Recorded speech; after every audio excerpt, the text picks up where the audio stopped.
dan salam sejahtera bagi kita sekalian.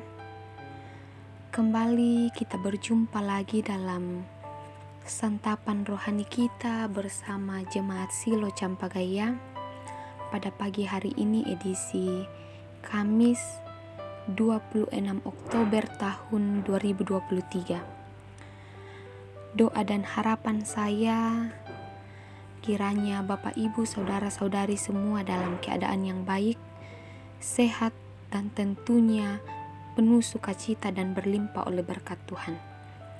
Sebelum mendengarkan firman Tuhan serta kita merenungkannya, mari kita satu di dalam doa. Kita berdoa.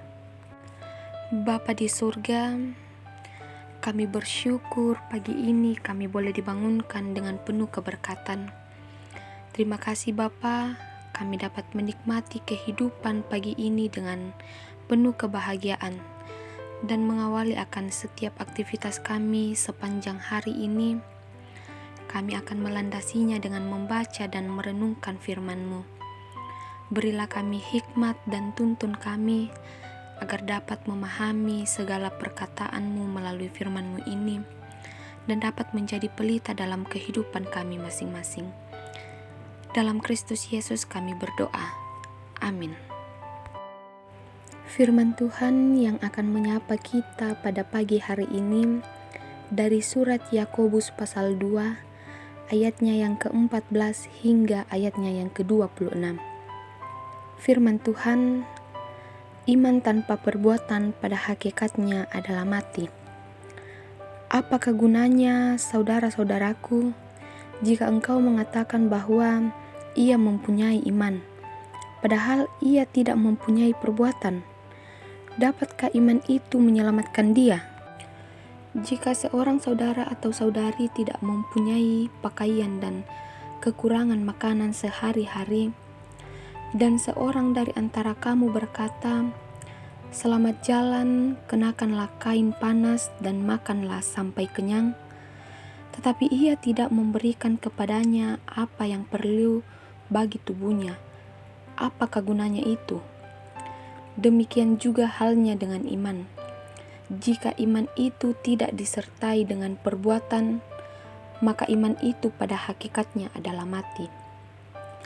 Tetapi mungkin ada orang berkata, "Padamu ada iman dan padaku ada perbuatan."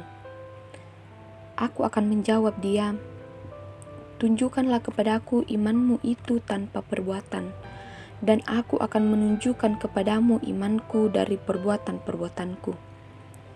Engkau percaya bahwa hanya ada satu Allah saja? Itu baik.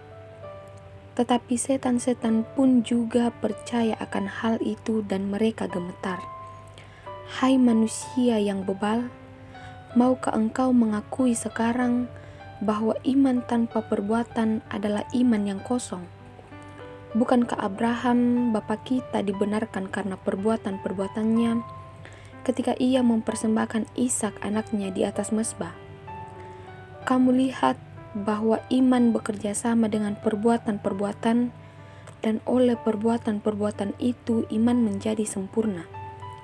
Dengan jalan demikian genaplah nas yang mengatakan, "Lalu percayalah Abraham kepada Allah, maka Allah memperhitungkan hal itu kepadanya sebagai kebenaran."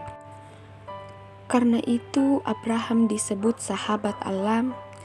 Jadi kamu lihat bahwa manusia dibenarkan karena perbuatan-perbuatannya dan bukan hanya karena iman.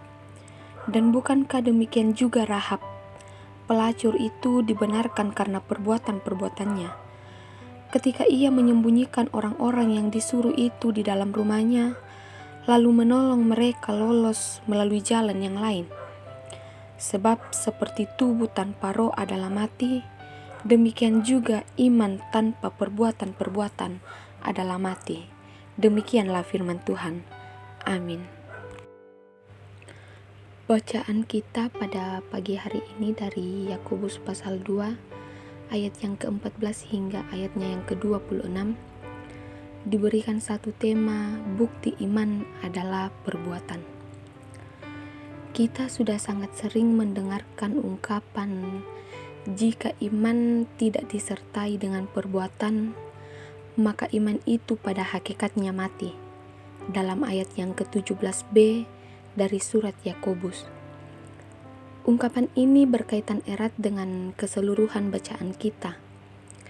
Tidak jauh berbeda dengan pemaknaan terhadap hukum Taurat.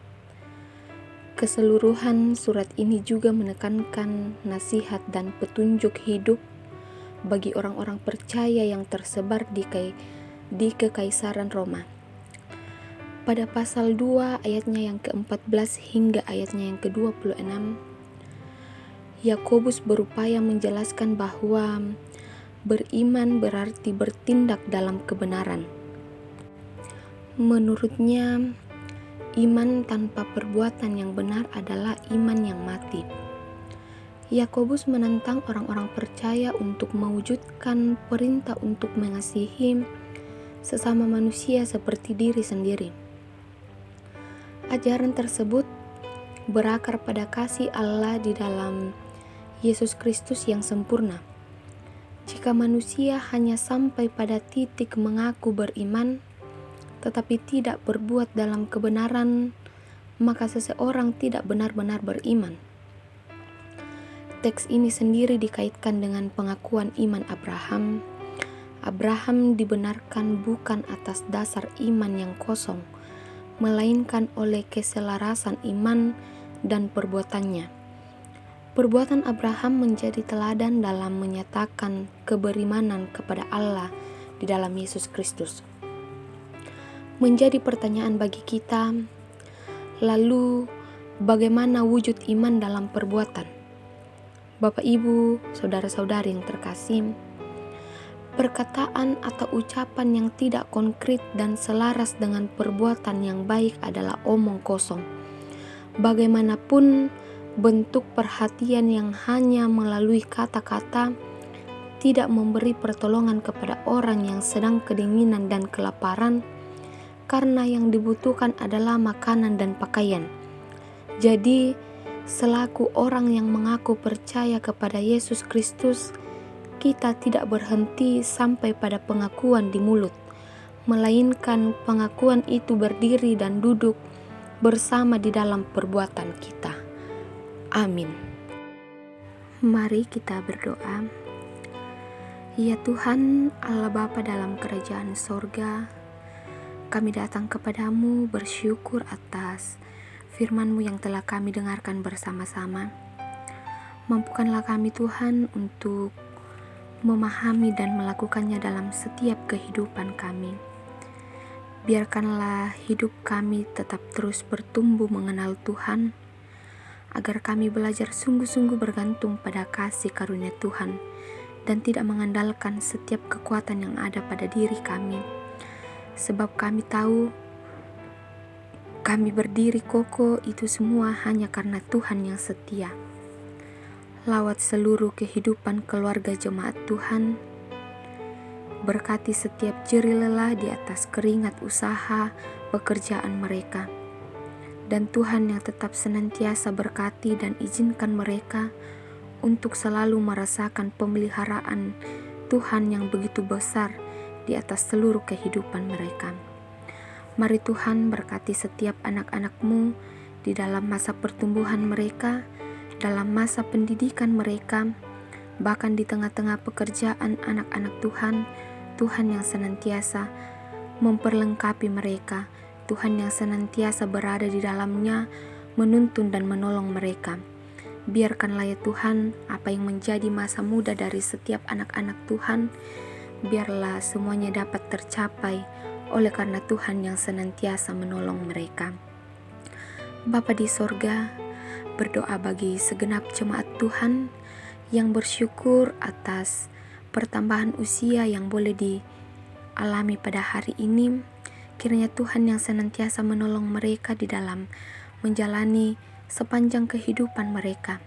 Apa yang menjadi harapan mereka, Tuhan, biarlah semuanya itu dapat tercapai. Berkati orang tua kami dalam masa usia lanjut mereka. Tuhan yang selalu menolong mereka, bahkan mereka yang tetap senantiasa menaruh iman dan pengharapan mereka dalam masa usia lanjut mereka hanya kepada Tuhan sendiri. Bapa di sorga, berdoa untuk setiap kehidupan kami, setiap kehidupan jemaat Tuhan sepanjang hari ini. Apa yang akan dikerjakan, biarlah semuanya itu dibuat tangan Tuhan berhasil. Berdoa bagi segenap jemaat Tuhan yang saat ini berada dalam kelemahan tubuh, baik yang dirawat di rumah maupun yang dirawat di rumah sakit. Tuhan, kami tahu, kami yakin dan percaya bahwa Tuhan adalah sumber kesembuhan. Beri kesembuhan bagi mereka yang membutuhkannya. Biarlah ya Tuhan, dari setiap pemeliharaan Tuhan, dari semuanya itu, mereka boleh memperoleh kesehatan dan kekuatan baru. Bapa di sorga, berkati setiap pelayanan yang akan diangkat dalam 1 minggu ini. Biarlah semuanya dapat berjalan sesuai atas campur tangan Tuhan. Ini doa, permohonan dan syukur kami kepadamu yang kami bawa dalam anak-Mu Yesus Kristus. Itulah Tuhan dan Juru Selamat kami yang hidup. Kami datang berdoa dan mengucap syukur. Haleluya. Amin. Demikianlah santapan rohani kita pada pagi hari ini. Selamat menjalani setiap aktivitas kita. Tuhan Yesus senantiasa memberkati.